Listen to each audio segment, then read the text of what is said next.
So without further ado, we are going to go over to the Minister. I'm going to introduce the Minister. But before I introduce the Minister, I would also like to welcome all the SAMA board members that joined us tonight. They work hard behind the scenes, and I just would like to say thank you. And thank you also to the SAMA managers in the background and to Vusi, who made this possible for us. But now let's start for the next exciting times, for the next 2 hours. Minister, we are very, very proud to have you here tonight. You've got a very long CV. I am not going to read your whole CV, as half of the night would be then gone by that time. But I just need to alert our members, again, a bit of background to the profile of our Honorary Minister, Dr. Zweli Mkhize, Minister of Health in our Republic of South Africa. Currently, the Minister serves as the Minister of Health in the Republic of South Africa, having been appointed to the post in May 2019, thereby returning to his first love, medicine and quality healthcare for all, especially the poor. For those of you that is not medical doctors, Dr. Mkhize is a medical doctor by profession and completed the MB CHP degree at University of Natal in 1982, then worked as a medical doctor at Edendale Hospital in Pietermaritzburg and at Temba Hospital in Kabokweni, Mpumalanga, as well in Swaziland and Zimbabwe during his period in exile. He was earlier this year elected as Chancellor of Sefaku Magatho Health Sciences University, following services as a Chancellor of the University of KwaZulu-Natal from 2009 to 2017. A devout servant of the people, Dr. Mkhize has distinguished himself through diligent, meticulous, and hands-on approach to his work over many years in various portfolios in which he served. Minister, before we go to the questions and the business of tonight, I would love you to just give a few introductory remarks, and then let's get down to business, where I will lead you in opening up the topics. Thank you so much. The floor is open for you and everyone else that joined you here tonight, of your ministerial group of people and working, and the DG and the Deputy Minister. Thank you so much. Minister, you're on the floor. Thank you very much, Dr. Angelique Kutsie, the President of the South African Medical Association, the members of the Executive Committee of SAMA, and members of SAMA and all the colleagues in the profession, my colleagues, Deputy Minister and senior management in the Department of Health who are here with us. Thank you very much for allowing us this opportunity to just interact with you. As you have indicated, you will lead me with questions, so I don't have a speech to deliver. Just to congratulate you on the last presentation from Mr. Louis Fourier. I really wish that I had been part of that one earlier myself, and probably not spoil it with all the issues, but just to leave everyone with a very positive mind that he has really, pitched his talk onto. I think what is important with what Mr. Fourier has raised is that every part of the world has got its own challenges, and we might sometimes be tempted to think that we're having the worst of all countries. But in fact, the reality is that we can if we put our minds together, we could actually fashion our country to be amongst the best in the world, certainly the best that we'd like it to be, because all the skills that we have and all the ideas that we have should be put together towards trying to get the best out of ourselves and out of our country. So I must say that this is a very, very encouraging message, particularly as it's coming at a time when we are all very nervous with this COVID-19 situation. At the same time, we have seen how before COVID, our economy was struggling, and how with COVID-19, it has also become quite more distressed. But I think the rest of the world is going through what we are going through. And so it's important just to look at what do we need to do to try and pick up our own economy and move forward. There will be always things that are going to challenge us, inadequate resources, our systems that could be struggling, problems of corruption, poor administration, and all of those issues. But as far as I would be concerned, a lot of those are issues that we can fix, we can deal with and fix. And then, of course, the whole idea is to be able to deal with the fundamental problems, the structural issues of inequality, poverty and unemployment in our country, was that it's a very, very important, historical legacy that we need to correct as we move on. So everything we do has to try and create a situation where South Africa offers the best, that offers the best for everybody in terms of job opportunities, in terms of education, in terms of health. And so we can actually see ourselves getting the best life expectancy and also enjoying life in a crime-free society. All of this needs all of us to work hard, cooperate, and also have the solidarity of understanding that what you might be having is something that someone else may not have. And in the process, there might be certain sacrifices we need to make across the spectrum to be able to help everyone to get a better, quality of life. And so I thought that the presentation was quite good. From where we sit, I think at this moment, our issues relate to the fact that on the past few weeks, we have seen the country emerging out of the surge of COVID-19. Our numbers are still going up at 682,215, with about 17,000 deaths that are recorded. But we have seen that the numbers of deaths, although increasing, has actually slowed down from what the numbers were.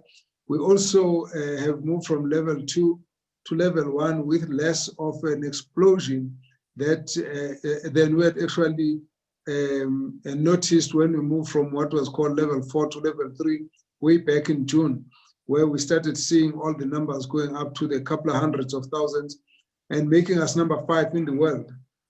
Of late, we've actually found a number of countries that have overtaken South Africa and relegated us to position 10 if you look at the coronavirus worldometer. So that for us has been progress in the way that is indicating that we were over the worst. Of course, we still have a challenge that we may still be facing a second surge. How likely is that? Is something that I think we can all speculate, because many of the countries that are overtaking South Africa are actually on their second surge, which means it's possible that the second surge can still come, but whether in South Africa it's going to be like that, it depends, of course, on how we deal with our containment measures. But with all of this, I just want to say to you as members of the profession that we do understand that you have played a very, very significant role in getting us to a point where we've got a recovery rate of 90%. And from that point of view, I want to say, as minister, as a colleague, as part of government, thank you. Thank you to you for all the work that you have done. And thank you to you for taking the real risk, because the most difficult part is when you have to see the next patient and you don't know that that might be the patient that's going to infect you with COVID-19. But you have braved it all through. So all the health workers, we really want to salute them, and we want to say to you, you have done very well.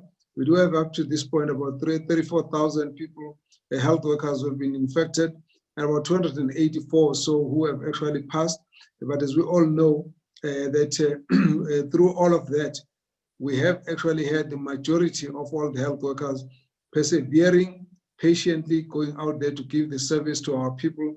And that's really why I thought it was important for me to come and interact with you and say, thank you. If anything else, just be aware that both as a person, a South African, as well as part of government and the society of South Africa, we really thank you and salute you for all the good work that you have done.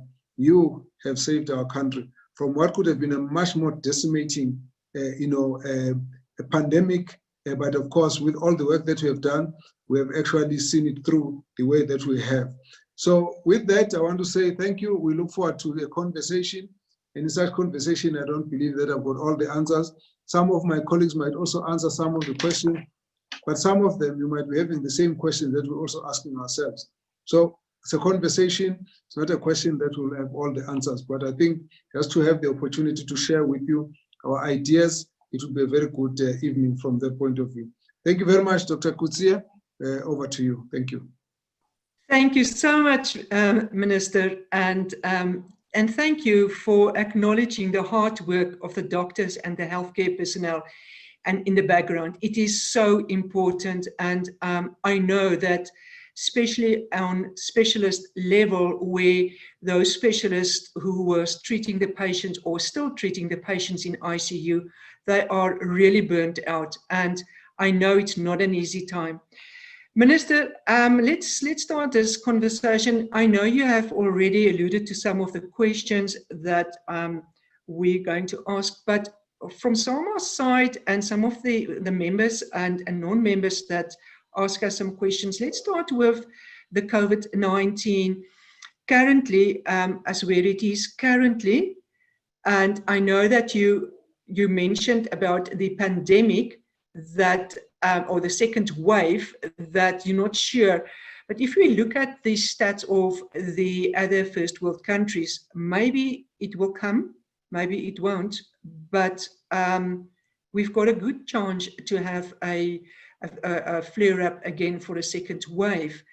So when do you think we will be better prepared? That's the one question. The other question is on the vaccine trial, the vaccine trials, and if the vaccines are available, can you maybe also give us an indication of how you see, or your committees is seeing, who will get priority if it's available? And I think if you can maybe allude around the current corruption with the tenders and how it affects the healthcare. And if there's any, I know it's maybe unrealistic to ask you at this time what measurements are going to be put in place, and how are we going to make sure that this doesn't happen, as Louis Fourie made a very, very important observation regarding good old administration, which is not always so nice to do. But is there any plans there? So, Minister, it's over to you.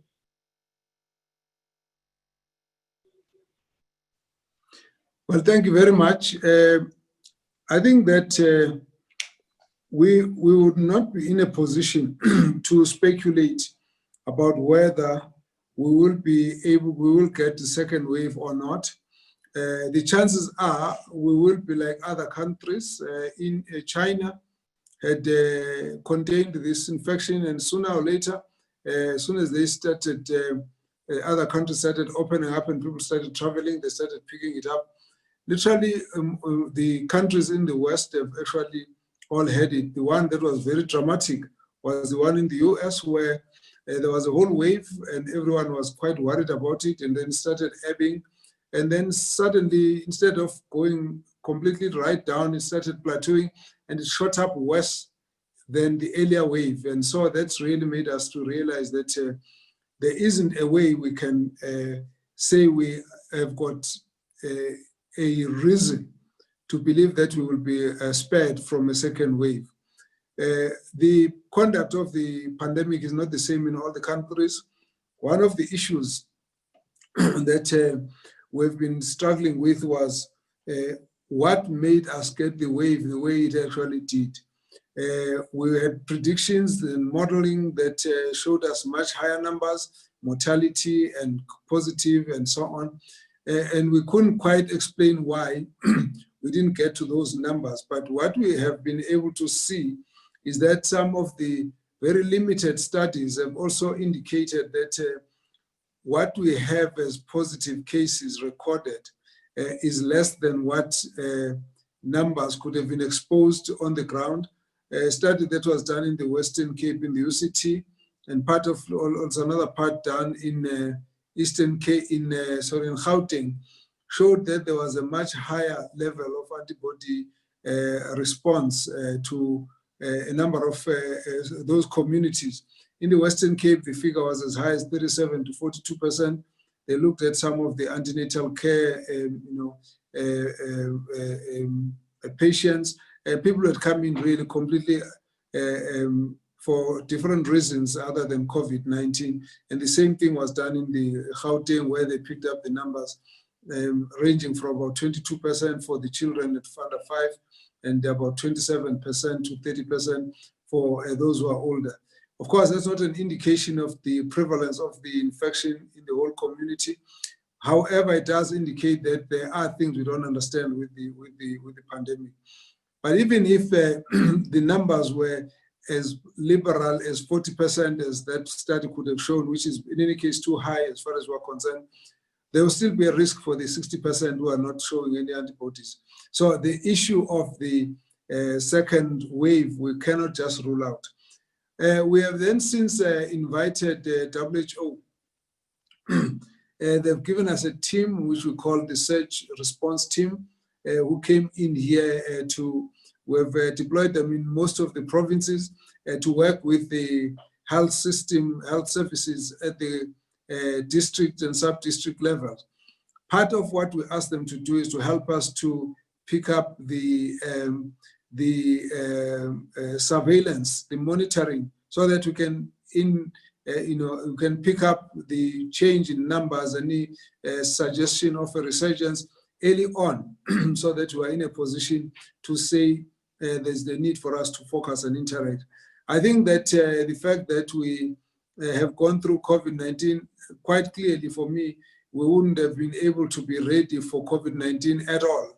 We could only get ready because we've gone through it, and you only discover a lot of things when you go through the pandemic itself.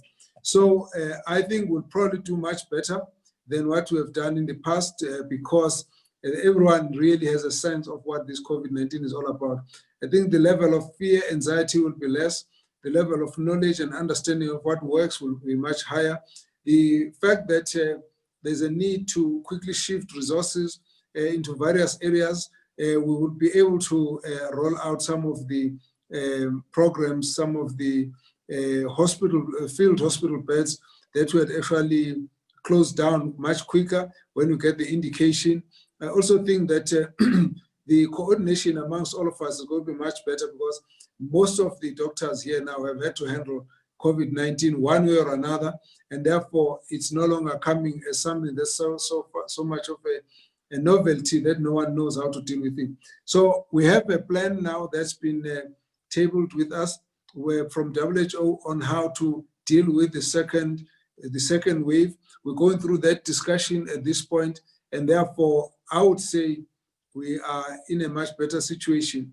Once we have gone through that plan, what I would suggest to the Director General is that we might need to come and share it so that we all are on the same wavelength when it comes to preparation for the future. The second question that you've raised is around the vaccine. All of us are aware that there have been over 200 or so vaccines that were being tried all over the world, probably 20 or so that were getting closer to a point of further development. At this point, I think we've got 3 that are on trial in South Africa, and all of these we've actually been in touch with some of the companies that are developing them, and we believe that we should work together with the global efforts towards the making vaccines more accessible, more affordable even to the countries that may not be having as much resources. We've all been in various platforms where we've spoken against the question of resource nationalism, where people will only focus on putting all the resources to hoard the available vaccines to themselves. And so there's a whole global awareness of this particular issue. So the Gavi, which is the Global Initiative on Vaccine Access, has worked together with WHO, CEPI, and then they've created what is called the COVAX facility. That COVAX facility has probably got close to 180 or so countries that have affiliated to work together. And the advantage of this is that there are two ways of getting access to vaccine. On the one side, there's a bilateral arrangement where a country and a company can get an agreement where they'll work together for the development of that vaccine. The other one is a collaborative work, which is done through COVAX. This COVAX facility is the one that has enlisted the participation of more vaccine developers. It's got about 9 of these vaccines, which means that one of those vaccines should be more successful, and the chances of success is better in that than in a bilateral situation where you're dealing with one country, one vaccine. And so we believe it's a much better arrangement. It's a bit tricky because it's very expensive to put out a financial contribution ahead of time, and we're going through those kinds of discussions as a country. But what it ultimately is looking at is that some of those developers are saying they think that the first vaccine, if the trials are concluded in October, they should be ready to go for application for registration licenses to the FDA by November, and then other countries will be following after that. That they're using what they call the messenger RNA technology, which makes it a bit different and quicker to escalate up to several millions by the end of the year and cover over a billion next year. So the situation as it stands is that there's a whole global awareness now of the need for us to work together to produce to secure the vaccine access to vaccines, and also to make sure that as many countries as possible have access. And the slogan is that no one will be safe unless all of us are safe, meaning that it doesn't matter if one country is going to make a vaccine available to itself. If the other countries are not, then of course the infection will still come back. And so that is the issue, particularly for us in the African continent who have resource constraints. There's a whole lot of philanthropist organizations that are also participating to assist those countries.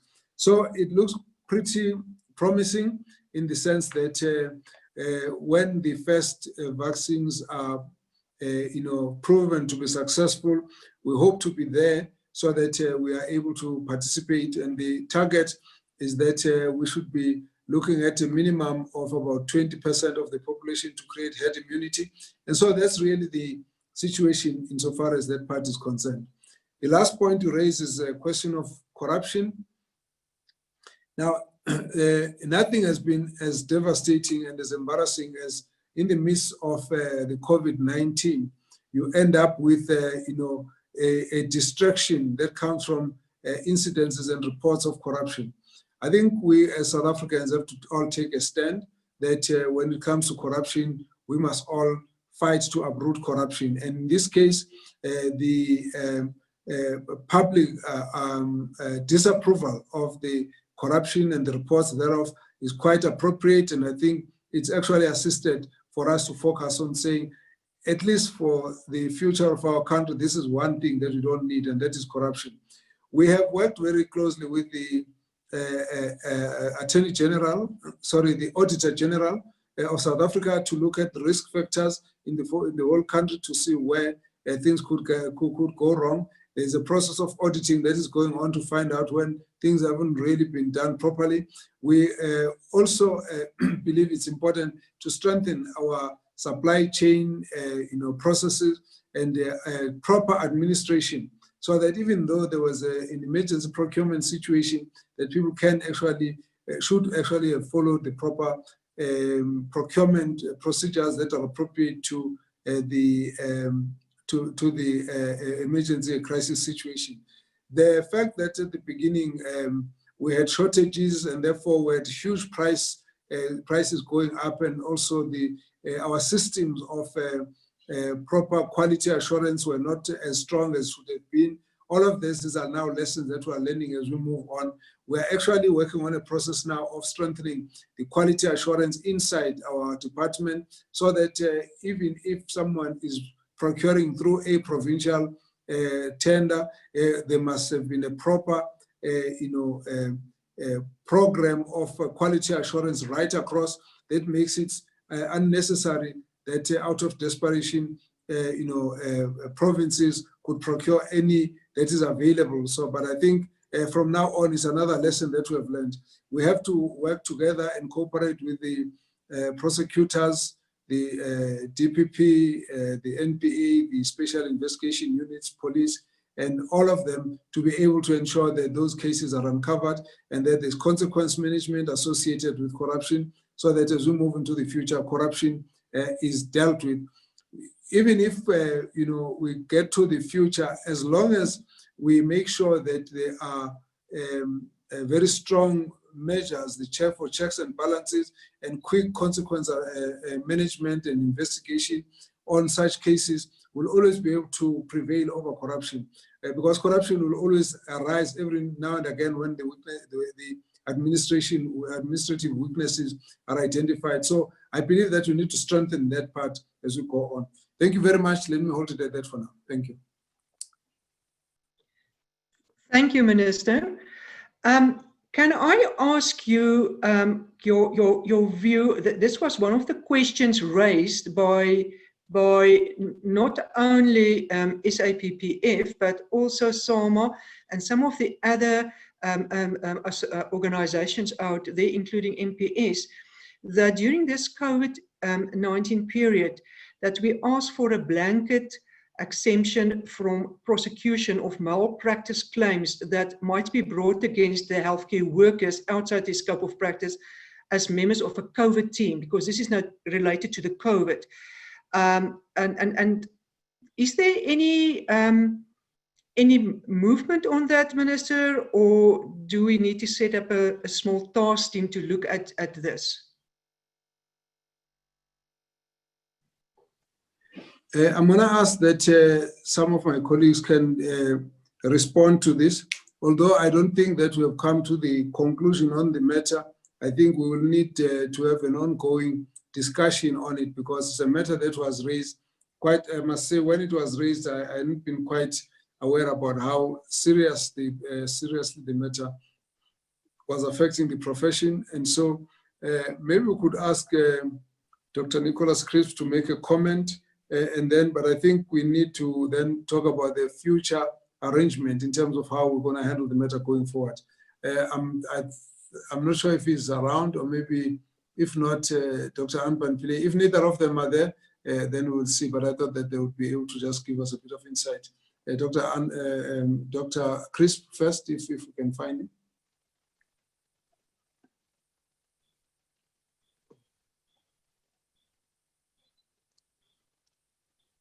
Okay, it doesn't look like he is in.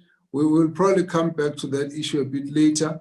But let me then say that that matter was raised, and we had actually said that the team that was working.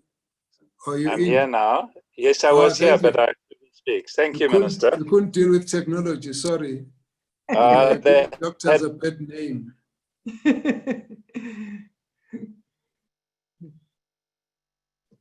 Nicholas, you can proceed.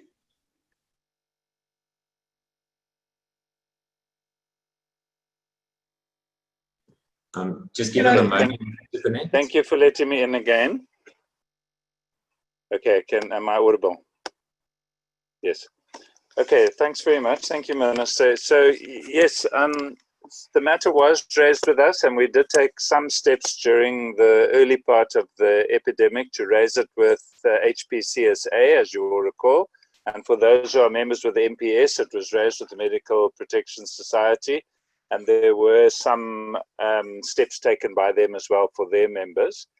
Then we discussed the matter with some legal firms who had different opinions and consulted with various parties, including SAMA, and have put together a proposal on how to approach this. But as the Honourable Minister says, we didn't, things moved so fast, we didn't get to a conclusion. So we have done the groundwork, and I'm sure that's something that we must take up in the department. Thank you.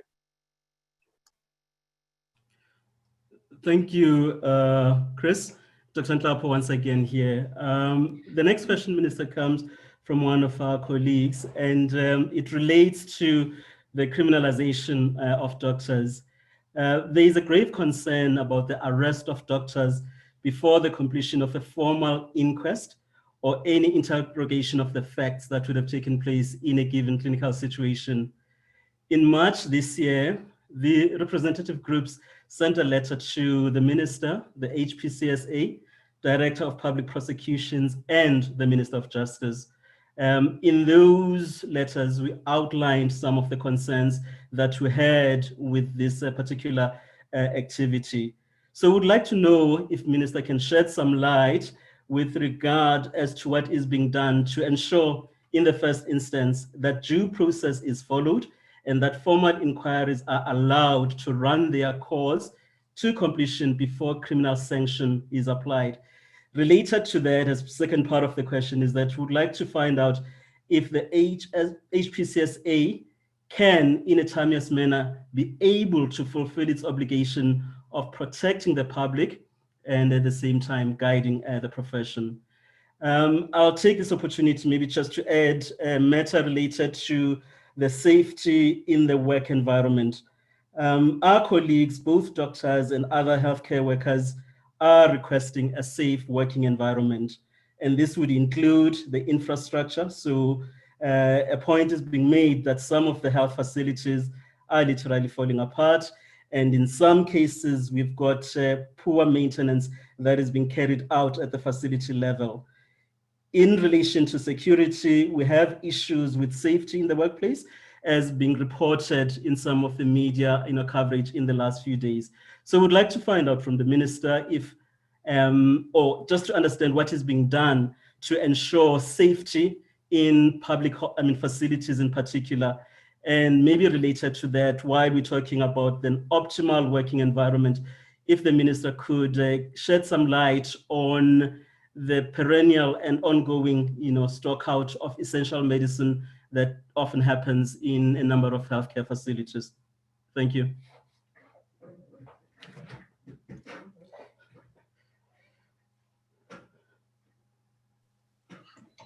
Thank you very much.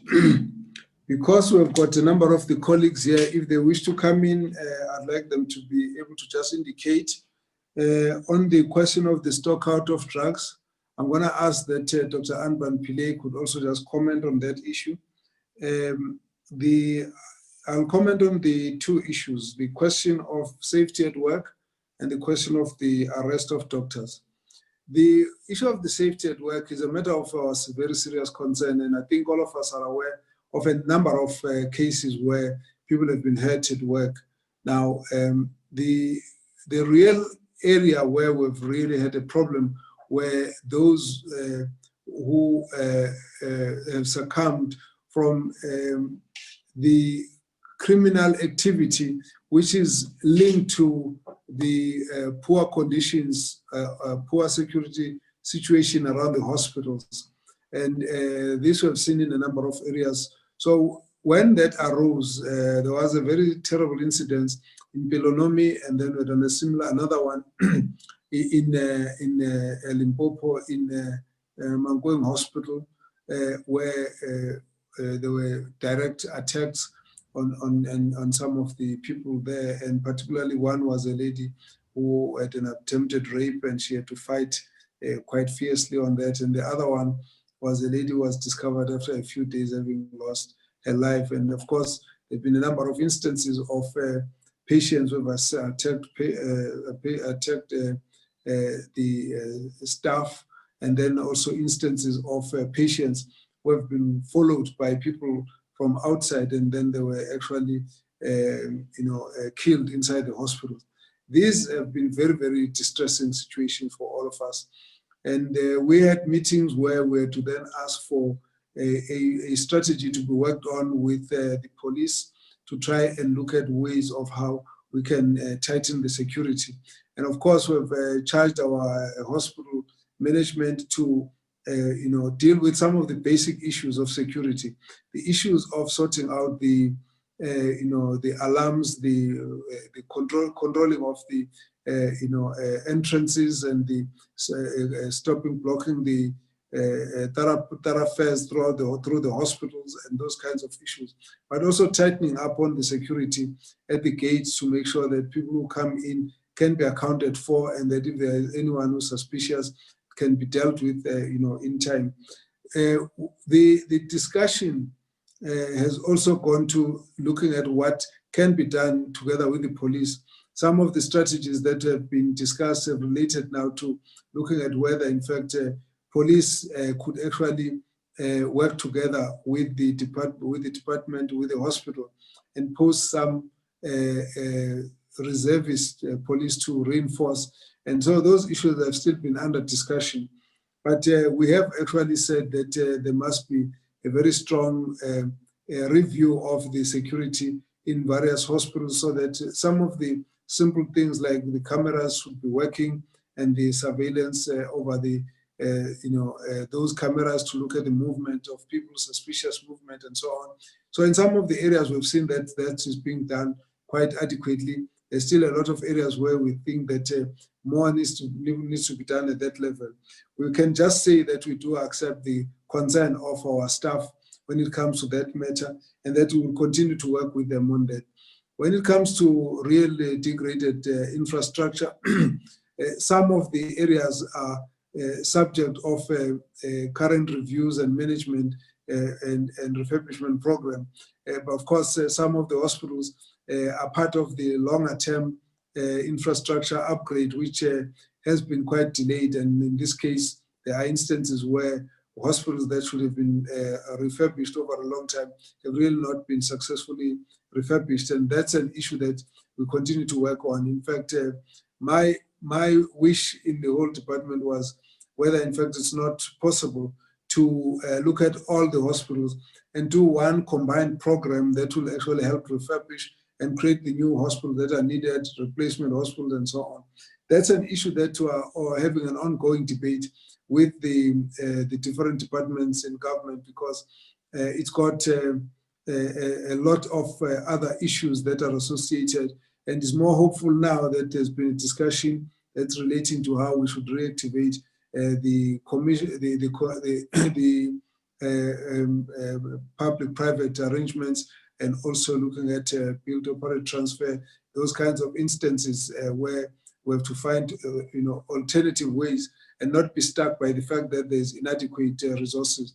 So this is an issue that we will continue to work on, and at any one time there's a matter raised, we'll try and give attention to those particular areas, but we've sent a general a directive for the issue of security to be prioritized.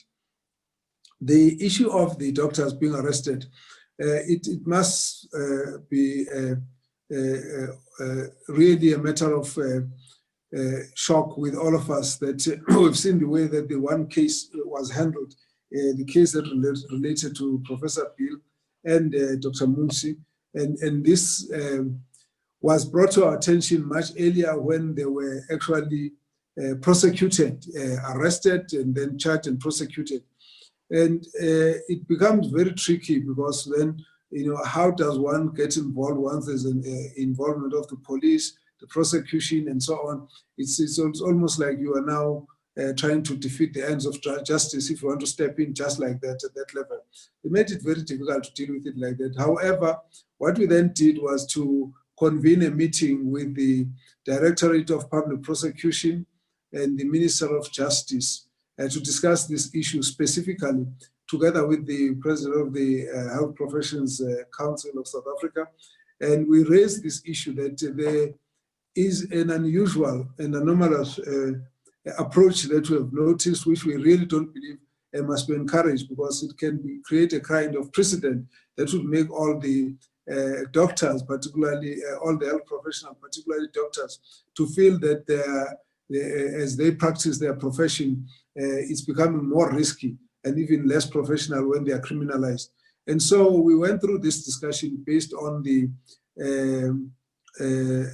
Inquest Act of 1959, wherein for any death that is related to pre, post, and peri-operative procedures, there is an inquest that is supposed to be followed, and that out of that inquest, then of course there could be a recommendation for prosecution, there could be a recommendation for lawsuits, whatever, but nevertheless there is a standard approach which we all know and accept is a way that we need to be following up on these issues. So we have then had that discussion. We agreed that more of these details of what happened are going to be that they will be shared with the Directorate of Public Prosecution, and in that process, we would then come back to look at maybe we need a kind of memorandum of understanding so that where there might be loopholes that could have been utilized, that we need to close those with a clear understanding as to how in future we'll deal with this situation. The matter is not over, therefore, yet. What we're expecting is that as soon as some of the basic information has been shared between the HPCSA and the Directorate of Public Prosecutions, then go into the matter and look at what has happened in this case and then deal with it. There's two separate matters which we must keep in distinction. One is a case in court, which we don't have any jurisdiction over. The other one is the approach to instances where there would have been any patients that's lost in the process of treatment, so that it must be clear that this is a procedure that we follow. So we have therefore urged that we must continue with the procedure that we all know, and that we must get explanation as to under what circumstances does this change and deviate. So I would say once that has been properly discussed, we will come back and then address the profession to say what are the issues that we have found. But we would agree with you, and of course, those who represented the Directorate of Public Prosecutions did concede that as far as they knew, that's the approach that should have been done. However, there seems to be certain circumstances under which you cannot necessarily stop the prosecution, but we thought that maybe once we've gone into the details, we'll analyze whether in fact did this case fit that situation or not. But because the matter is in court, it will not be correct for us to continue speculating about the case as such. However, what is important for us is to talk about the procedure so that we make sure that between us, the health profession, as well as the Department of Justice and the Directorate of Public Prosecutions, we are on the same wavelength and we know how to deal with the situation when it arises in the future. Thank you very much. Can I ask if Dr. Anne Mkhize can deal with the issue of the drug stockouts? Thank you, Minister. Good evening, Minister, Deputy Minister, Dr. Coetzee, and EXCO members of SAMA and colleagues. Thank you for the question. So I think on the issue of medicine stockouts, historically we've always had shortages of medicines globally, and I think what COVID-19 has done is basically exaggerated that problem. Our biggest problem at this stage is largely linked to drugs related to oncology. Secondly, drugs in the psychiatric sector, as well as some of the lower cost drugs that are in short supply. The problem in the current context relating to COVID is related largely to the supply routes. As you know, a number of drugs are produced to completely overseas and shipped into South Africa. And with the decline in the shipping routes as well as the air cargo routings, the opportunity to get stock into South Africa it has been reduced. I also understand that the cost of transport has now increased twofold or so, and so some manufacturers are no longer keen to supply their product, given that they have pricing commitments here, given the tender system, etc. So those have all, to some or other extent, contributed to the problem. And then we have those drugs that I think are a continuous problem, whether there's COVID or not. And those are largely the lower cost medicines. For example, your oral contraceptives have always been products where the cost of production is very low. The challenges of producing the product, given the regulatory requirements, have resulted in very few manufacturers being interested. And this has largely become an imported product when it was previously available locally. So I think all of those have made a significant contribution to our current medicine shortages. And what we have been doing at the beginning of COVID, in fact, before we had our first case even, we were meeting with the pharmaceutical industry, and we had identified this as a huge risk and tried to put in place measures that would reduce the risk of greater shortages. The South African Health Products Regulatory Authority, SAHPRA, has been very helpful in this area, where they've fast-tracked the emergency use of a lot of medicines, particularly where there were API shortages and the like. But I think it's a global problem that we're all battling to try and solve. I think until there's restoration of the global shipping as well as air cargo routes, we anticipate that these problems are going to dog us from time to time. Thank you, Minister. Over to you, Dr. Ekoti. Thank you. If I can, again, Minister, it depends whether you or Dr. Pillay or whoever would like to answer, but also got the questions regarding that currently there's a problem with Roche and their contract with SAHPRA regarding injectables. But part of the problem is that they do supply a lot of injectables for pain relief, and we are now running out of that because of difficulty in the contract. That should not be an electronic contract. It should be a hard copy contract. But the problem is there's a problem there related then into, and I don't know whether the doctors are yet aware that we are going to run out of stuff like diazepam injectables, which can be have disastrous consequences in epileptic or seizure patients. And so that I think if we have escalated this question this week to SAHPRA to ask to please, can they speed up the process? And pain relief is a huge problem in South Africa, especially post-operative. So yeah, we are going to run out. So I'm not sure whether you are aware of the problem that's between, that's relating to contracts. That's not in the, the international community doesn't want a contract in electronically, they want it in a hard copy. So that is really, if you can maybe look into that, that's one thing. Then on the question or the answer about the criminalization and what has been done, Minister, you have gave us quite a good feedback on what you are doing in the background regarding this.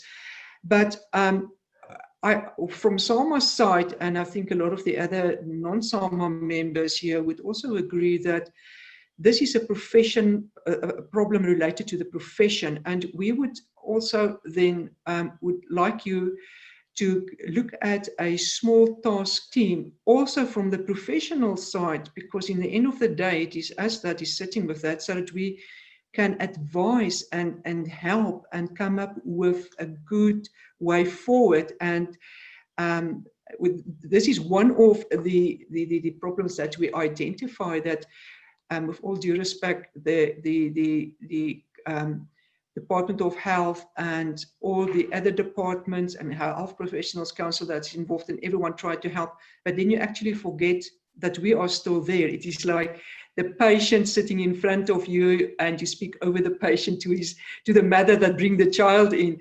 So if we can just come back and remember that we are actually the patient and we need to be part of the solution. Then another question that was raised is regarding, I'm not sure, Minister, how far you are, but remember there was this chronic medication that was gazetted, and which SAMA and the Unity Forum of Family Practitioners then raised objections, and it went back to SAPRA, and they, as far as we know, they approved were in line with our objections, and that document is still not been signed off. Can you maybe give us feedback on that before we go further? I think this is enough for now. If you can give us feedback on that, please. Thank you. I'm going to ask that Dr. Anpan Pillay can comment on this document that you're referring to, the last one, which was approved and but not signed. And so, if you could recall what's happening on that. The other one is the Roche contract with Injectables. Khadija Jamaluddin, I think she's in here, if she could also comment on that one. Let me just say, whilst preparing that, yes, indeed, it's not so much that we have a doctor talking past the mother and to the baby on her back. There's a bit of a tricky situation that we're managing. The first problem is that we have a case in court. Now, imagine if we went into this issue and somebody misrepresents it and thinks that there's a political interference on a court process. So because of those sensitivities, we then felt that the starting point, let's deal with it as the regulators as well as the policy enforcement sections, which is why we thought we must get the Directorate of Public Prosecutions and the Minister, and of course the Department of Health and the Minister of Health on this matter, together with the HPCSA. We then agreed that the Director General, together with the HPCSA and the Directorate of Public Prosecution, will go through the framework and discuss the issues and then identify what the loopholes would be. Now, if we were to bring in SAMA immediately on that issue, it would have been a bit tricky to deal with an issue where we, from the side of government, are not in a position to explain what has happened, and then we bring in the direct complainant into the matter. Now, the idea was that once these three teams are in and they come back with an answer, then we can then engage with the medical association, because then we have clear answers onto the issues that have been raised in the letters before.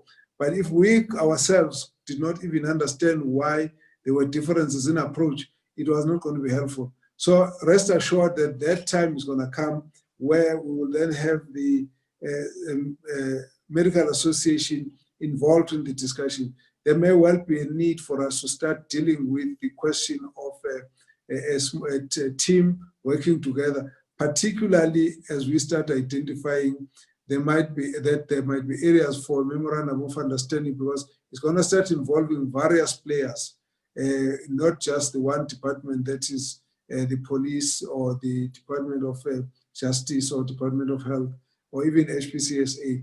So at that point, I think it would be important. So when we come back with that next feedback, then let's raise this issue of a task team, and then we're going to go through it, because I don't believe when we come back, we'll have closed the issue. We'll be able to explain why there are differences in the approach and why what needs to be done to deal with them in the future, and you'll have your suggestions on that same issue. So I think there's still time for it. Just that because we were all dealing with the COVID situation, some of the issues have not moved as fast as they should. But I hope that within the next week, 2 weeks or so, we should be able to get back to get this discussion. If it was not for purposes of this discussion tonight, we would have actually still have requested a meeting for summer to get a discussion on this matter so that we can take it from there. So I think we're still on course on that. We'll accept the suggestion of a team, but that will be at the point when we come back with the feedback. Then could I request that Khatija can deal with the issue of the contract with Injectables?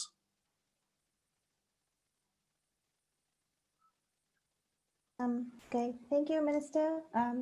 Good evening, everybody. So with regard to the injectables, in the public sector, we use the generic version of diazepam. So we don't have Roche as a contracted supplier for diazepam injection. From what Dr. Coetzee was talking about, I understood it to be an issue with regard to the electronic submission of a dossier for or an amendment, a request for amendment to SAPRA.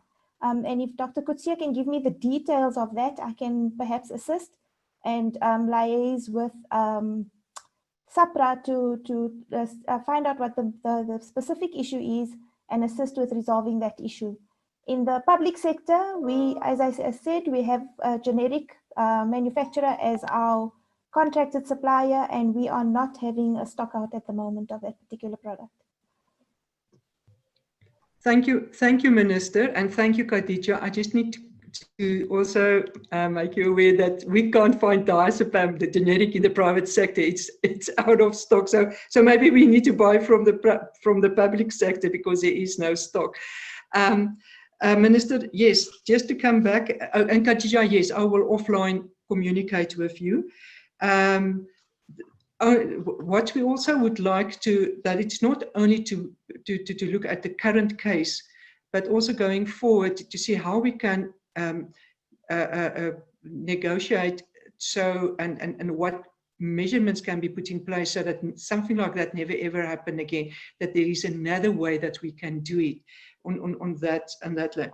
So, Minister, then I have two interesting questions. I know the answer to one of them, but that was sent to us. You still have the question about the approved documents that Dr. Anban was going to respond to. Sorry, thank you. That's why we are a team, Minister. Thank you, Anban. You're welcome. Thank you, Minister Dr. Coetzee. Yes, just to refresh our memories, this was the matter relating to the extension of repeat prescriptions, Minister.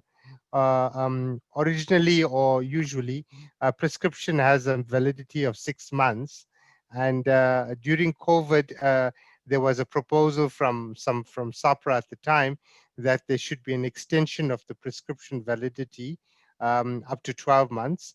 And that was an issue that was caused a lot of concern in the way that it was structured. So there was a meeting with SAMA as well as the Pharmacy Council and the Association of Pharmacists as well. And we managed to get agreement around how the proposal needs to be structured. And after that agreement, SAPRA had said they put together a revised gazette, which they were going to submit to you. I was not aware that that had not been finalized, but I will take it on myself to follow up with SAPRA and check where is that gazette currently, because I think that's what Dr. Coetzee is looking for. Although we agreed about it, it obviously has to be gazetted as well. Thank you, Minister. Thank you. It is indeed that document that we are referring to. Minister, can I ask the next question? I can't. So, okay. As I said, I think I know the answer already, but this has been asked. So the question that was raised here is, with the recent changes to the Ministerial Advisory Committee for COVID-19, it appears that the involvement of a handful of scientists that disagreed publicly with the Department of Health response have been terminated. And then the question is, should South African scientists and specialists be concerned about being excluded from contributing to health service planning and strategies if they disagree with Department of Health mandate? I think I'll just park that question there for you, Minister. Thank you very much. Well, it's a wrong impression to think that anyone who we disagree with cannot serve. Let me put it up front. If there is any disagreement between me and any other member, I will disagree with them in public. We will debate it. So there is no problem with that. What happened here is that we went into the creation of the Ministerial Advisory Committee under various conditions. We're under pressure. We then created a committee that, those that we could think about. It was one unusual committee that it had almost 50 people who were there, and all of them were the topmost professors in the country, topmost experts and so on. I have huge regard and respect for all of them. In fact, we had a lot of value with them being there. But the problem as we're moving past the surge, we needed to relook at how to respond. Firstly, the committee needed to be structured with the inclusion of various sectors that had been overlooked at the beginning of the surge. We had a lot of debate at the National Coronavirus Council about the fact that we had left out some of the specialties, particularly the humanities and socio-behavioral scientists, and that area was becoming more and more important when we're dealing with the issues of behavioral change. So it was inevitable that we're going to have to restructure the Ministerial Advisory Committee. But in addition, we had also found there were two other strands that needed to be accommodated in this issue. One was a multi-sectoral team of advisors that would be structured along the lessons we got from HIV and AIDS, where government was focusing on policy issues, but the stakeholders assisted us in mobilizing for social behavioral change, dealing with stigmas, and pushing the message on the ground. So we created this committee now on the side. It became clear as well that not one department is needed here. In the case of the multi-sectoral committee, we needed to work with COCTA, we needed to work with the public, with the Department of Social Development, which we did. Then a whole new area of urgent attention arose on the vaccine development. We had to now split the group and actually create another committee that's going to focus on the issue of vaccine. So that group now meant that the day-to-day things that we had to deal with, the problems of negotiating with CEPI, with the COVAX facility and the vaccine developers and so on, needed its own attention. Now, you've now, out of that first original Ministerial Advisory Committee, you've ended up with 3 committees which are all advising us on the issue of COVID-19. So when we structured the way the committee is now operating, we then had to take all of these issues into account. Now, the people who are in the committee, who are still part of the committee, I can't say that all of them have never really disagreed with government. I've actually seen a few of them who have been very vocal in public, who have raised various issues. Some of the people I actually engage even offline and talk to and so on. And so there's always going to be debate and discussions at that kind of level. I think that people who have got views which are different to government must always know that their views remain important. We must hear them and they must be raised in the whatever level. Depends on the nature of the issue, because if the issues are members of the advisory committees differing in that committee, then the idea is that it's the debate that's going to give us a solution. And once they've finished their disagreement, they'll come to a conclusion. So differences inside the committee are not a problem. they have to be managed with the understanding that we come from different experiences, and that at the end of the day, we need to advise on specific issues. So that's not a problem. The second issue is that there may well be issues where people will differ with government. Now, every day people are criticizing government, they're arguing against some certain decisions that government has taken. We as government have to take into account some of the views that some of the Ministerial Advisory Committee advisories will share with us. Most of them we've implemented, even though there's been criticism on us. Actually, we've implemented almost everything that was put on the advisories. Where there were differences, we have actually explained why, considering various other factors, was important to be able to deal with the challenges that we had to face. And so, for example, just to give one example, there was a whole discussion around the de-isolation from 14 days to 8 days.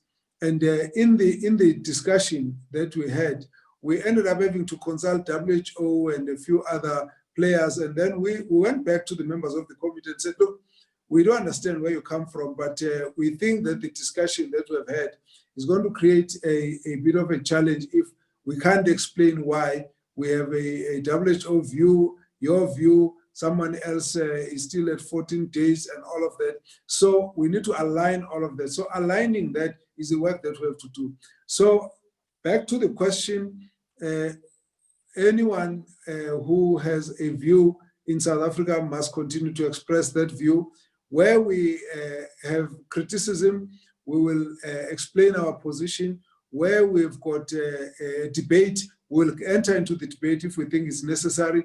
It's a free country, so we must not feel in any way constrained. So anyone who's got any view, you will continue to serve where you're serving. And we believe also that you don't have to serve only in the committee. You can serve as part of the broader body of experts that has got ideas. Some of the people will get their views, even if they're not part of the committees. So at the end of the day, the Ministerial Advisory Committee had to be configured based on the points that I've raised. And because we've ultimately got 3 committees out of 1 committee, and therefore we needed to try and streamline them like that. And by the way, there are lots of advisory committees that we actually have, on cancer, on microbial, what you call antimicrobe resistance, and a whole lot of other issues, maternal and child health committees, etc., etc. So quite a number of them. So it's not just that, and we change the people in the committees as well. You create, you bring in new people, you get in additional people. And when that happens, it happens offline. And so it's got nothing to do with what people's views, what views people hold. So I would like you to just understand that and relax that there will always be space for all of us to participate. Thank you. Thank you, Minister. One last question before we go over to our request and to look at Independent Medical and Dental Council. One question that this has been asked before, and I think it is an important question. That the background is that in your rural health facilities, the referral pathway for patients in need of mechanical ventilation is almost impossible. Yet those facilities were able to keep the COVID-19 patients alive with simple high-flow oxygen, which is significantly less resource-intensive than the ventilators. And the question now is, why aren't resources being directed to upscale the provision of oxygen to the rural health facilities instead of ventilators that require more specialized nursing, monitoring, and infrastructure? Thanks. Very, very good question, because we have actually learned a lot out of COVID-19 situation. When the whole COVID outbreak happened, our focus was that we needed to make available lots of ventilators, and there was a whole, modeling around it, how many ventilators we need, and there was a lot of panic about it as well. And as the situation moved on and we started experiencing COVID and learning from other countries, it became very clear that early use of oxygen was most important, particularly high flow nasal oxygen, that it was very, very important.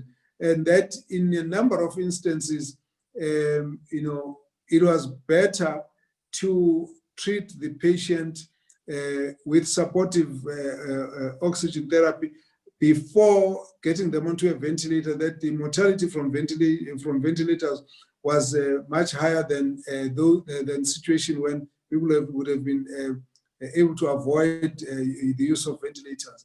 Then in the process, it became also clear to us that we needed to make oxygen available in small hospitals. So a whole new program started when we now had to go and put oxygen tanks and concentrated oxygen tanks in various hospitals.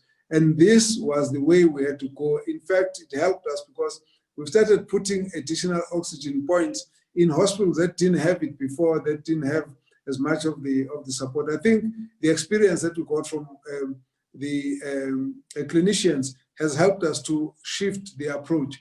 I went into some of the hospitals and looked at how, with the existing oxygen cylinders, the oxygen tanks, how the use of oxygen had actually rapidly increased. It increased to such an extent that those condensers outside the tanks, the oxygen tanks, started having a whole cakes of ice building around them, to the point that they had to use water hoses to wash them down because of the rapid speed which oxygen had to pass through to actually get to the high utilization wards. Now, we therefore felt that it was important to set this up in a number of areas, and we actually had to talk to the main oxygen manufacturers and created a whole special program. And this has actually improved the number of hospitals. What I think is important is to say, going forward, all the hospitals, no matter how small, and health centers should be able to have access to oxygen earlier, because you will actually notice that many of the people will be saved by that even before they need to go to ventilators. And that's a lesson that we have learned. And I think it's a very, very important lesson, because when we started, the preoccupation was around the use of ventilators. But with time, it became clear that the real issue is access to oxygen. And that was actually more useful in preventing people getting to deteriorate. And so that's a good lesson that we have learned. And going forward, we're going to have to use that, because it actually helped us in the COVID situation, but it actually exposed a situation where there wasn't adequate availability of oxygen in a number of areas, and we have to rebuild from that point of view. So I think it's a good lesson that we have learned from COVID-19. Thank you. Thank you, Minister. I'd like to come in with a set of 4 questions, and that probably will slowly lead us to the end of the session. The first question relates to a previous engagement that we've had with the Department of Health, where a list of over 500 young doctors, we had double-checked and made sure that these were registered with the Health Professions Council, remained jobless. And I would like to get a feedback on that matter. The second one is related to the healthcare workers. Provinces like the KZN has been living with understaffing of healthcare workers like nurses for many years. And the question relates then to the budgetary constraints, which have always been cited as the reason for the shortages. The colleague would like to know that if we've managed to utilize the pandemic to bargain with Treasury so that the healthcare sector gets its fair share of the budget. And related to that, then we would like to get an update on the NHI. And there are some other questions that are probably relating to that, but an update on the NHI and the progress that has been made towards that. The third question is quite topical at this point in time. and it relates to the telemedicine. A big problem facing GPs at the moment is the explosion of virtual consults directed by nurses to virtual doctors. And this is particularly so at two big commercial pharmacies, Clicks and Discam. This opens up a number of problems, among which you have an issue of supersession, touting, and canvassing. The colleague would like to know if this process of allowing the virtual consults has been thoroughly thought through by both the department as well as the Department of Health.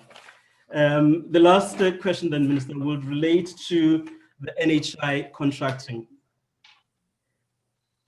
The contracting of GPs, the colleague would like to know if it's going to be happening as a selective contract at the district level to complement the services that the district wants, or will the GPs be able to join the NHI network as equals with the national contract? The view is that the bill, as it currently stands, seems to be suggesting that it should be the former. And if the minister could please comment on that. Thank you so much.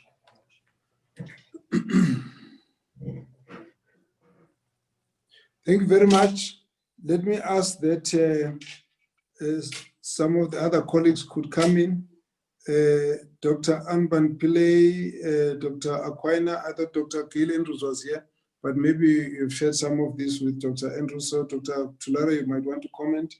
And then Dr. Pillay Anban, we can handle the other issues after that. And then Dr. Crisp on the NHI and contracting of GPs. Yes, let's pick it up from there, and then I'll come in afterwards. Is Dr. Tulara available?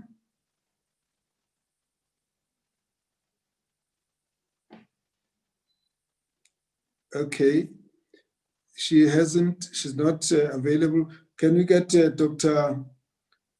Crisp to come in, and then we'll have Dr. Pillay after that? You can deal with this. I think Dr. Andrew spoke to you as well about this one on the employment of doctors. Minister, thank you very much. Thank you. I can respond partly on the GPs to say that during COVID that we had a number of engagements with SAMA and others and gathered lists which were integrated together with various provincial lists that people had generated.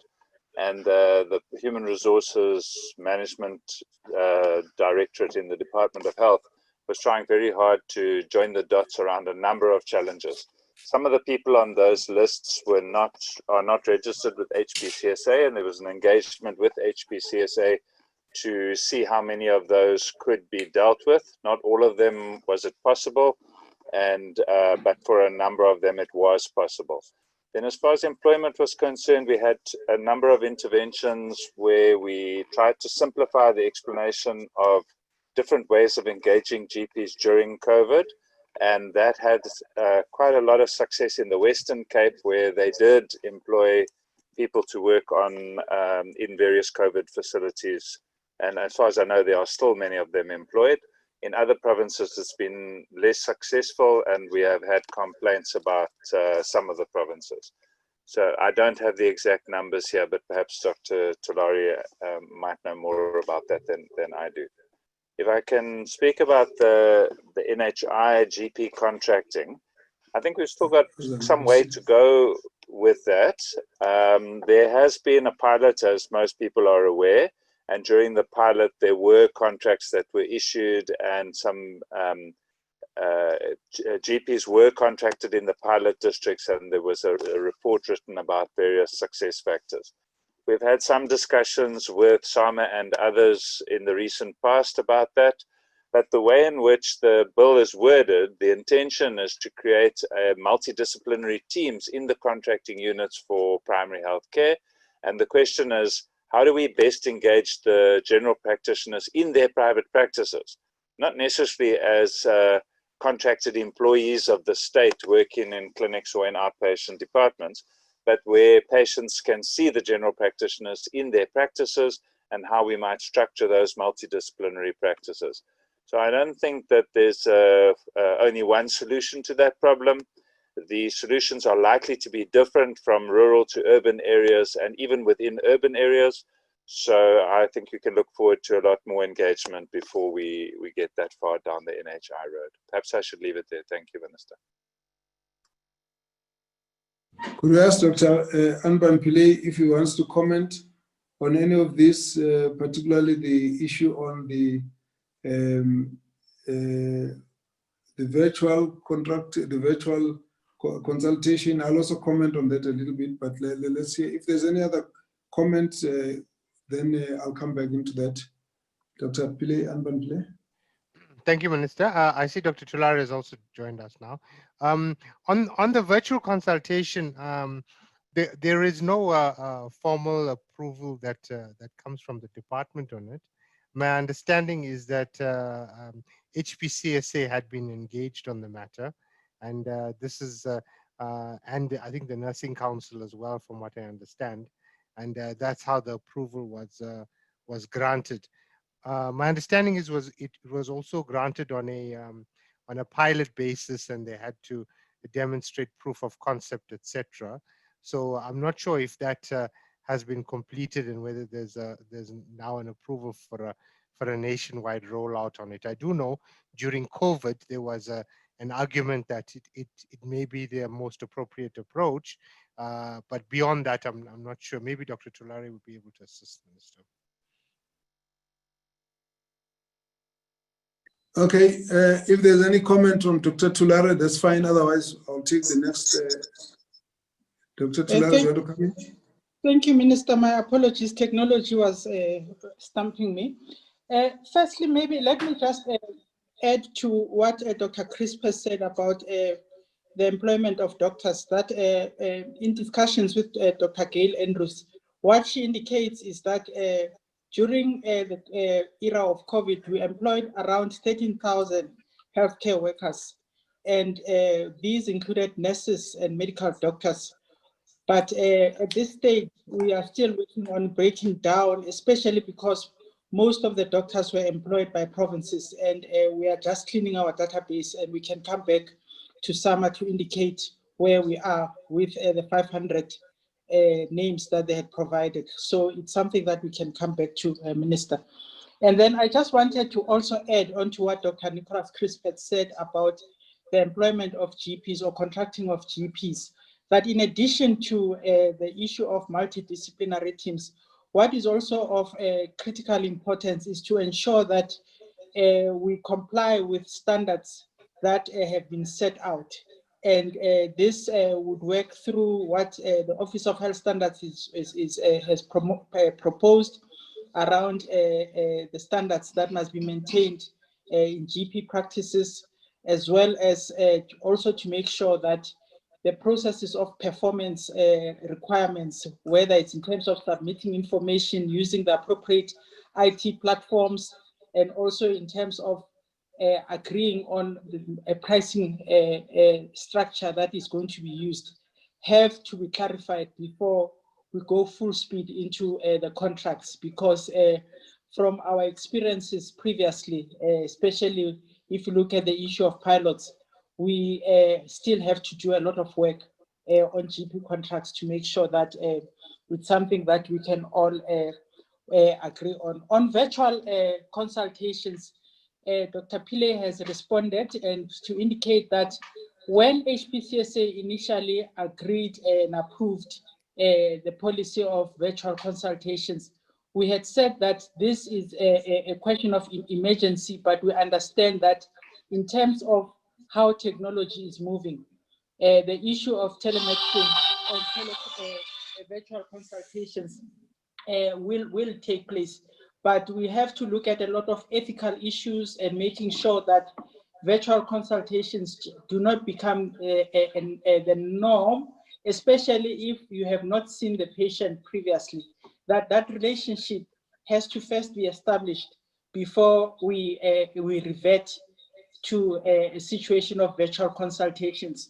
And there are lots of models that have been studied even in other countries where there are pros and cons of allowing this practice without establishing a formal, proper doctor-patient relationship. That's all that I want to add, Minister. Thank you, and thank you, Dr. Coetzee. Well, if I can just come in, Dr. Coetzee, let me suggest that on the issue of the doctors that were supposed to have been employed, because we were aware that there were a number of issues here. The doctors were employed. We're also aware that some of the doctors were not registered. But what the question now is about reconciliation of the numbers, where I wouldn't be able to answer that. I think a team from SAMA, together with Dr. Andrews, can look into that issue and then come up with the answers to say what actually happened. So we could suggest that together with the DG, we can follow that up and then we can have a clear answers to what happened. From where I sit, we had said that all the doctors that we can find, we must employ. Now, out of 13,000 staff, 500 doctors are not a big number. We had actually opened up all the provinces for that. And so what ultimately happened is something that we must then sit down and look. There are obviously other dynamics that come into it. Certain people preferring to be employed in certain parts of the country where there are no posts and all of that. So those issues, we need to be very factual. I think when we deal with this issue, we need to say, let's go to the nub of the problem. When we talk about doctors who are South Africans who have qualified in other countries that cannot get registration, we can't take those because then they have to first go through the HPCA registration. So this team can tease all of those out and then we can have a joint report on that. The second issue relates to the telemedicine issue. I think as Dr. Anpan-Pillay was indicating, it started as more a kind of trial situation. It's a HPCSA that said it can be done. From what I recall, some of the doctors even in SAMA were actually saying, no, look, it might be risky. Why don't I just, because I know the patient, and the feeling was those patients that have been consulted before can be looked at in that way and so on. Now, if somebody decides to stretch it and then there's suspicion of touting and there's canvassing, the chemists are now taking advantage on and so on, maybe we need another group that looks into that, give us a proper issue. Do we want us to investigate this? What exactly is the complaint? And therefore we can deal with it from that point of view. From where I sit, I think that we need to talk about going forward, what level of telemedicine are we going to use? There's a lot of value for telemedicine, but there are areas where we might feel that is not appropriate. So we need a conversation on that. And so we could have a discussion. If I recall, somebody did say that there was a team in SAMA that's looking into this matter. And so if that's the case, let's discuss it from that angle. Then the question of the contracting of GPs has been dealt with. Then the question was, have we been able to bargain with Treasury for more resources? Without a doubt. All the new, the additional cost came from funds that Treasury voted specifically to support the Department of Health.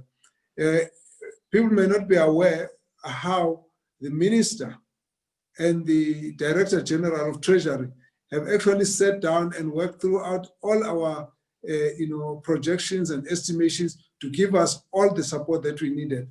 Where they couldn't do so, it's because I think there weren't enough resources to go beyond what they did.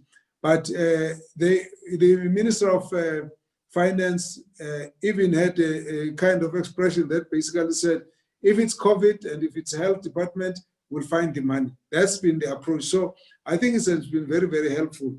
The only problem in this whole matter is that the fiscus is going through a lot of strains. Now, over the years, we believe that health should have been given a lot more resources, but knowing the competing priorities in the country, it has made it difficult to always get as much as we believe the health department needs to be given. So even as we move into the future, we will always say that we need health to be given more resources. Health is underfunded, but it does not take away the fact that when we had a crisis, the Department of Treasury or Finance actually arose to the occasion. From the President to all the ministers, we did have a support to say, as much as possible, give to the Department of Health. That's why we just said, go and employ. Go and open up those beds that you need. Don't argue about money. And that's been, the president was public about it. And so that has actually been the situation. Can I take advantage whilst I'm here, because I've ultimately been able to decipher your system. So I've picked up a few of the questions here, and I'll just comment on them very briefly. One of the questions that has been raised relates to why did we pay money for Cuban doctors and then the Nazareth doctors were supposed to be volunteers? I think the person who asked the question did probably miss the flow of the discussion. Department did not ask for volunteers in Nazareth.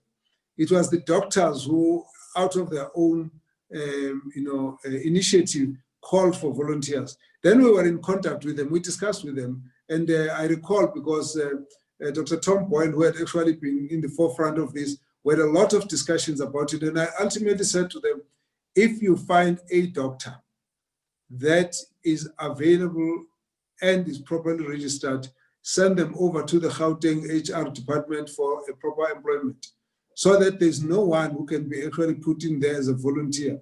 The only people that we expected could have become volunteers would have been doctors, let's say in private practice, who thought they needed to have exposure on the management or to come and support in the treatment of patients and management of patients inside the hospital, that could have come across, and they might have wanted to do that on a voluntary basis. But if anyone was contracted, they should have been paid. So if the question is why somebody was not paid, please let me know, get me the details so I know. I'll check why that particular person you are referring to was actually not paid, because there shouldn't have been anyone who could have been not paid. But the call for volunteers was the doctor's call.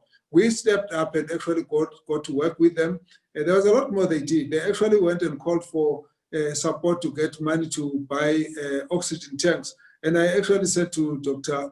Tom Boyle that no, they must not feel so desperate that they don't have support. Let's go and work in. I went in there, looked at the place, and I found that everything had actually been aligned. So I actually applauded their initiative of going forward to really mobilize support for the hospital. But as it turned out, we never actually ultimately filled the hospital because the numbers that did come did not match the capacity that we had. The question about Cuban doctors, we've got Cuban doctors here who have been assisting us, and I think it's important for us to always be fair about this, that we needed assistance, we needed reinforcement. We then invited the Cuban doctors to come in, and they can't work free of charge. They have to work on the basis of some reward like any other doctors, and they did a good job. As you will see, we gave out a report about some of the things they did. But of course, anyone who comes to work in South Africa knows that they're not coming to a country that's got no technical expertise. So everyone who comes in here knows that they're coming to learn as much as they might teach us something, but there is enough expertise in the country. And so we must always separate that the Cuban doctors, we've got,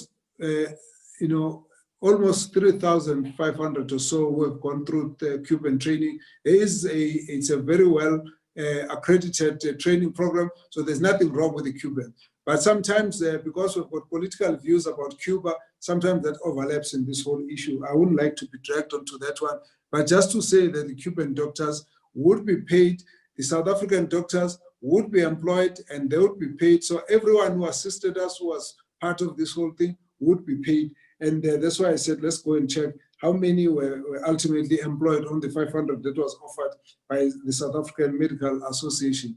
But let me also say, I was an MEC many years back when there was a resistance in the medical schools from taking and increasing the numbers of doctors from disadvantaged communities, particularly blacks. That's why we ended up having to deal with Cuba. So it was not really just a thing that came about. There were actually deans that were serious fights about, and they were not prepared to support. And Cuba has actually come to support us and given us as much of training as we would have needed. And their training is not inferior, it's training that is good. In fact, in one instance, it's even helpful for us because when we talk about primary health care, and national health insurance, we need a lot of focus on the community side of the primary healthcare, very different from the kind of approach that we are using now, where we actually have people who look at communities and families and look at them and follow them up at home and so on and so on. So that's an ideal that at some point we might be able to get to. Then the other question, there are a lot of questions around NHI, testing site for NHI, CUPs and so on. I want to suggest, Dr. Coetzee, that one day we should actually open up a whole discussion around on NHI. We go through a presentation, prepare questions, we go through the discussion, because now there's a bit of space after COVID, so we should get back to that discussion. There are too many questions that are being raised on this matter that I think it requires us to have that discussion. The last two that I've picked up, assassination of doctors, I think that we've discussed that one in the context of the safety in hospital, and in the context of the others, we have to actually work with the police. The last one relates to, we must not copy other politicians in various countries, and so the lockdown is not good. I've seen that question. I think that we must know that we didn't follow any other only politicians on this matter. We just took a decision which we thought was best for South Africa. Many countries have now gone back to lockdowns when we've actually gotten out of the lockdowns. So every country is going to have to find ways of how to serve their situation. And in our case, we hope we don't have to go back to that. And hopefully we can all go out and promote the whole question of hand washing, masks and sanitizers, so that we defer the return of the surge. At that level, let me say thank you very much, Dr. Coetzee. Thank you. Before I ask the last topic, I just would like to say, I remember last year, Minister, you actually started a safety and security forum with I think one of the DDGs at National Department of Health. It went quite well, but I think since this year, I haven't heard anything again from that. And that was, this safety and security forum was established as a regarding what happened before with the doctors that was shot in, I think it was in Limpopo, if I'm not mistaken. So that there is a forum, if one can just revive that forum again, I think that would add a lot of value. Then also, Minister, something that I think is important is around, that was also one of the questions that was posed, is the mental health issues and the healthcare workers, especially again regarding in this COVID time, as I know personally that a lot of this, especially specialists, are burned out, and it's quite difficult to motivate them. And I'm not sure, but I know there's a lot of programs going on, but maybe, one needs to start to think about sort of a compulsory debriefing if you worked for for a month in ICU, for argument's sake. Or I think we need to look at something like that because of the trauma. It's immense trauma. Whether you are a doctor or a nurse, the trauma is quite high on that. And yes, SAMA will support an NHI webinar going forward. I think it's extremely important to look at that. And so I want to come back to one of the last questions, and that is the SAMA's request. But it's not only SAMA, it's SARA's, SAMA and SAMA's request of a possible independent medical and dental council. So I'm not sure whether you would recall that already in December 2019, SAMA and SARA is the South African Dental Association. We urgently call for a stakeholders meeting, and which was held to discuss some of the findings to the Ministerial task team and the Mayosi report in 2015. And we, in that letter, both of us were vehemently opposed to the merger and aware of the view that the suggestions was flawed. That was where the HPCSA at that stage suggested that to merge the dental assisting, dental therapy and oral hygiene board with the medical dental and medical science board. So a bit of a background for people who doesn't understand that.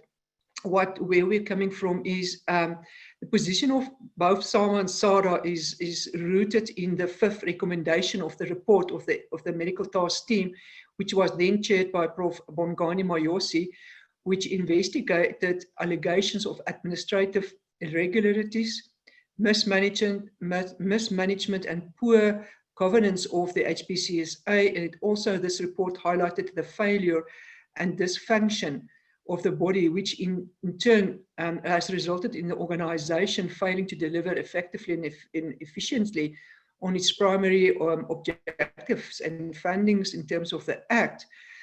Since then, you know, we haven't really seen any improvement in the overall function of the HPCSA. And I would just want to know from SAMA's side, what is Minister's the view on this and going forward, because it's also important to understand that, you know, Minister, one of the questions also came up that how would you how will you ensure that effectiveness and accountability of these regulatory bodies, especially those where the entire boards are appointed directly by the Minister, as in the HPCSA, Council of Medical Schemes, Office of Health Standards, College of Medicines. You know, how can we assure that there's enough accountability and that they are effective? And that's the one part of the question. The second part of this question will then be, except now for what your views are on the independent council. So the second, if this industry have complaints regarding the functioning of these boards and organizations that's been appointed, you know, on a political level, where can we raise our concerns, and how can that be addressed? I know it's a mouthful, but if you can just maybe give us a bit of an opinion here. Thank you, Minister. Well, thank you very much for the question. That's the one question that I'm not able to give you one clear, straightforward answer. That is mainly because there are too many stakeholders here, and there's quite a lot of independent bodies. There's a lot of consultation that is needed to be able to refine ultimately to get something that works, and as we solve some of the challenges.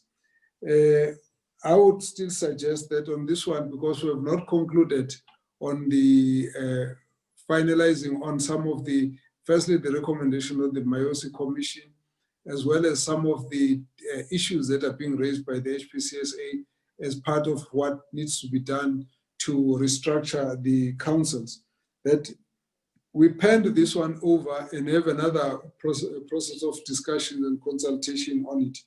Just to say that the appointment of any boards by minister should not in any way make it impossible for any members of the profession to raise concerns, because at the end of the day, you can actually raise complaints and request investigation, and the matters will be given attention, even though those people would have been appointed by the minister. It's not to say that if the minister has appointed them, you can't have a way of raising objections. Any of those are supposed to be working in the interest of the entire society and the whole profession and society as a whole.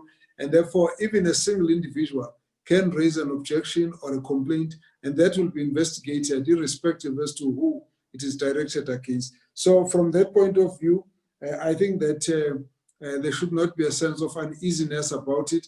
However, there are lots of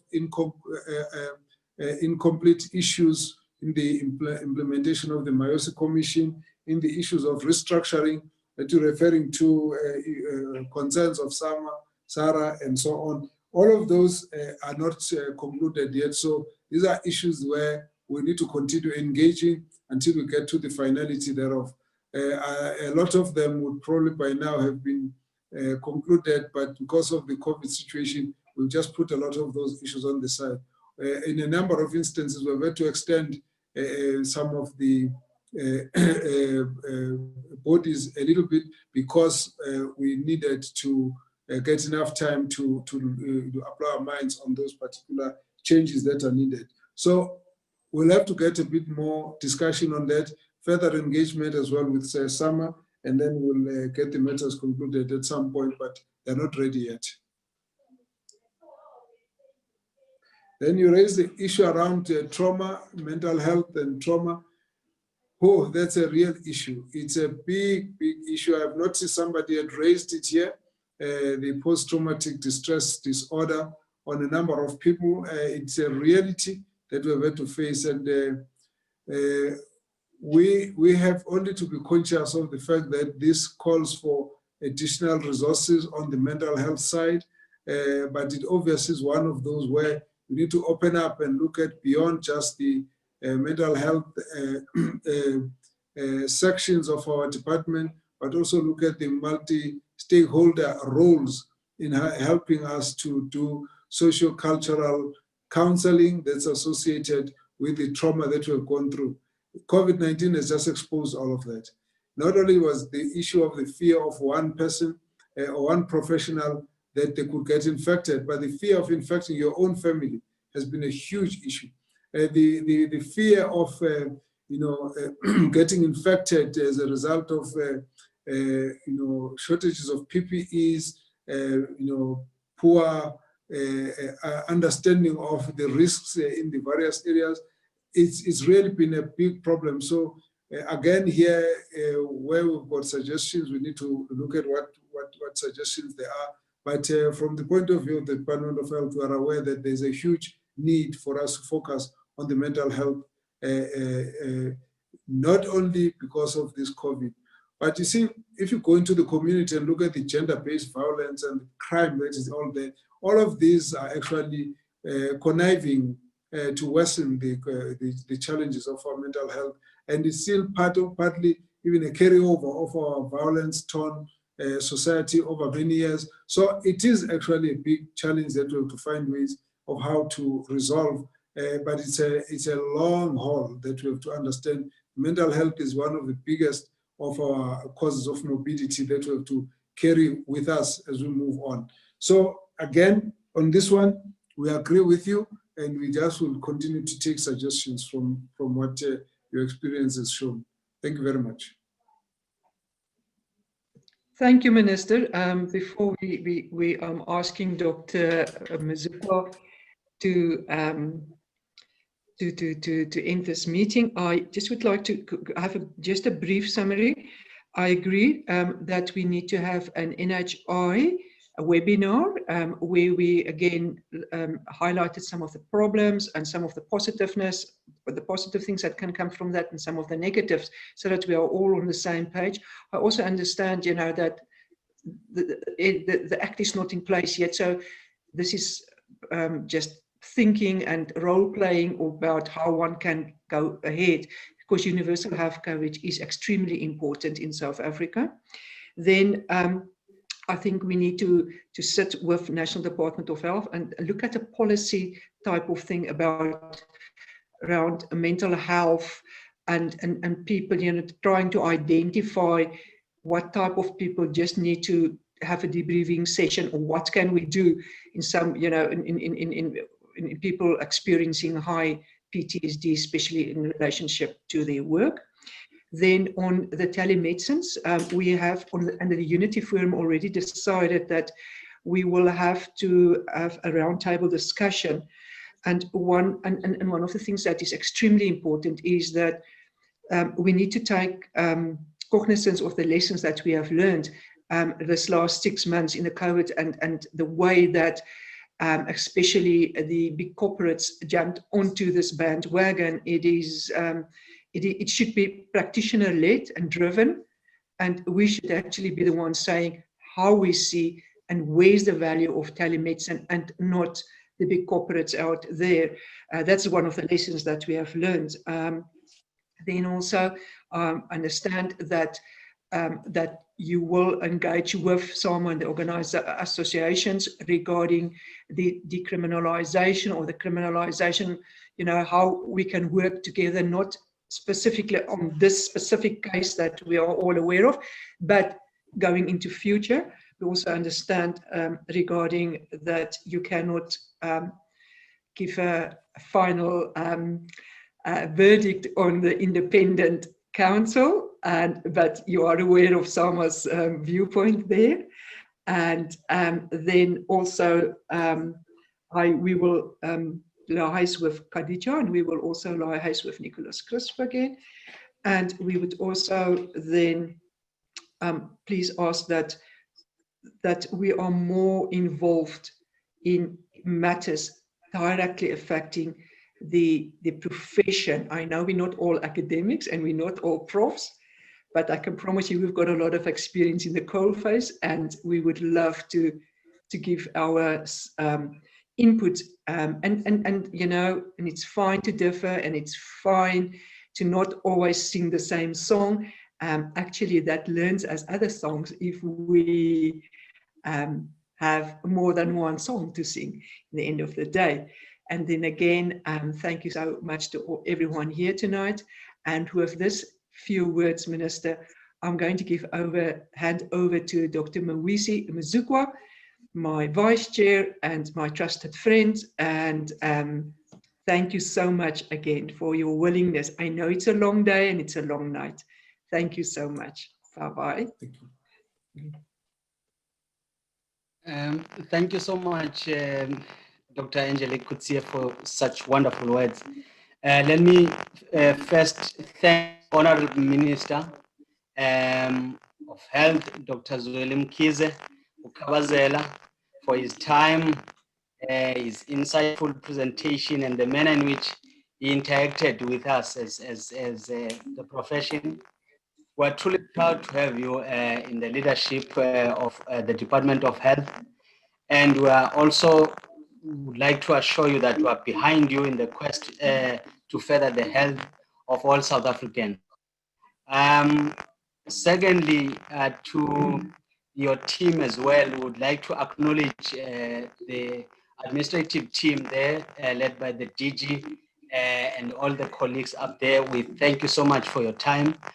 Secondly, to Mr. Fourie. Hey, Mr. Fourie, that was very inspirational. It was a very powerful talk, and we really thank you for that. And I think, you know, we really, you gave us so much hope from that presentation. It was really empowering to all of us. To our PPS who sponsor us all the time, including this event, you are always a good partner to us. We appreciate that. Our dear and fellow board members of SAMA who attended tonight, we really thank you for your presence. To Dr. Vusi Nhlapo, our general manager, thank you for your guidance and for making this event possible. And the administrative side, to the team who worked behind the scenes to make this event possible, we really extend our appreciation.